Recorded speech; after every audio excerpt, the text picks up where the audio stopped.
The Queen Bee, Bedtime Stories for Kids. Today we have a book named The Queen Bee, Bedtime Stories for Kids.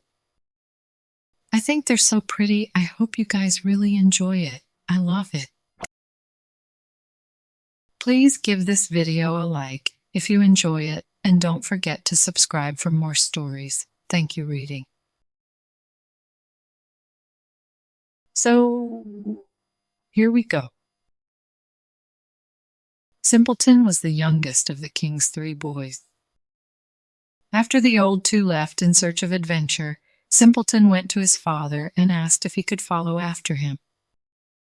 The king said, "But Simpleton, what if you're unable to find them? How'll you take care of yourself?" Simpleton replied, "Don't worry, father. I assure you I'll be just fine." Hesitating, the king saw how much Simpleton wanted to go, so he gave his permission and said goodbye. After several days, Simpleton caught up to his brothers. They made fun of him. "So you think someone as simple-minded as you can actually take care of himself in the big bad world?" laughed the oldest. Simpleton ignored him and tagged along with them anyway. Soon they came upon a hill. As the middle brother attempted to stomp on the hill and kill all the ants, Simpleton stopped him. "Leave them be," he said, urging his brothers to move on and not disturb the hard-working ant. When they stopped to rest by a lake, the older brothers decided to catch some ducks to cook for dinner. "No!" Simpleton shouted, freeing a duck from his brother's clutch. "There is no need to kill such peaceful creatures. I'll make us a meal from the nuts and berries in the woods." As they went in pursuit of nuts and berries, the 3 of them spotted a large beehive.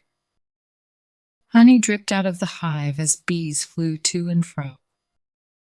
"We'll make a fire and drive the bees from their nest," one of the brothers said. "Excellent idea. Then we'll have plenty of honey to eat," the second brother agreed.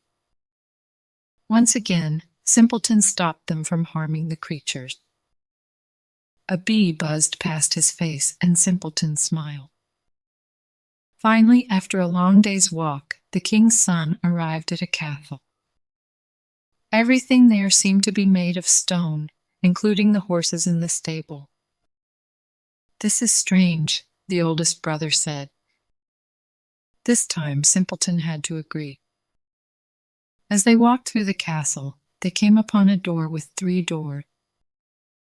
There was a tiny window in the door, and when they peered through it, they spotted a little gray man sitting alone in the corner. They called out to him twice, but he didn't seem to hear them. "Hello in there," they said for the 3rd time, and the little gray man looked up. Seeing them, he hurried to the door and opened the 3 locks. Without saying a word, he led the brothers to the dining room where they had their fill of delicious foods and drinks. As the castle grew dark, the little gray man led each of the brothers to their own bedroom, where they settled in for the night. The next morning, the little gray man woke the eldest brother and gave him a list of 3 tasks to be done in order to break the curse on the castle. The first task was for the brother to go into the forest and pick up the princess's pearls. Each of the 1,000 pearls must be brought back to the castle, the note read. If you fail, you'll be turned into stone. The oldest brother rushed into the forest and started collecting pearls. By the end of the day, he only had 100 of them, and as the moon rose, he turned into stone just as the note predicted. The next morning, the little gray man sent the middle brother on the quest for the pearls. He too failed with only 200 pearls in his bag. The middle brother turned into stone as well. Finally, on the 3rd morning, Simpleton was sent into the forest to gather the pearls. He saw his brothers, who were just like statues, and he sat down on a rock and wept. "I'll never find the rest of the pearl. I'm just a simple man. There's no use even trying," he cried. Just then, the army of ants he'd saved a few days earlier marched by. Each one held a pearl on its back and delivered back to Simpleton. "Thank you," he said, scooping the pearls into his bag and hurrying off to the castle. The note gave further instruction for the second task. Bring the key to the king's daughter's bedroom.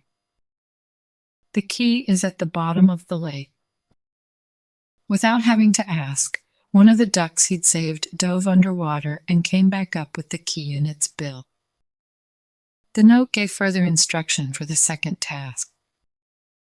Bring the key to the king's daughter's bedroom. The key is at the bottom of the lake. Without having to ask, one of the ducks he'd saved dove underwater and came back up with the key in its bill. "Thank you," Simpleton shouted, dashing back to the castle with the key in his hand. There, he was given the third and the most difficult task. Go into the bedroom where the king's daughters are sleeping and find the youngest of the three.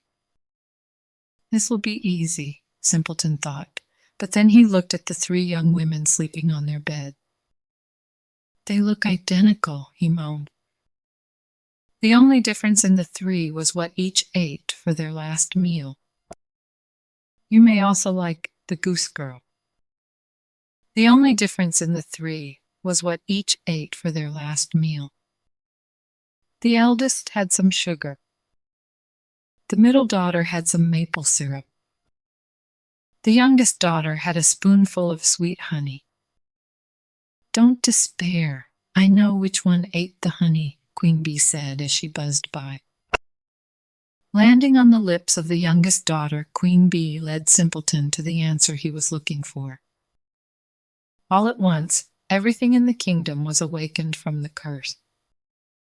Months later, Simpleton married the sweet young princess and later on to become the king of the land. Simpleton forgave his brothers, and through his forgiveness, their hearts were filled with goodness. No longer stone statues, they married the other sister. They all lived together in the kingdom where the ants, ducks, bees, and all the other creatures were left alone to live in peace. Simpleton never forgot their kindness, and they never forget his. The end. Good job, friends. Thank you so much for reading with me. Bye, I'll see you next time.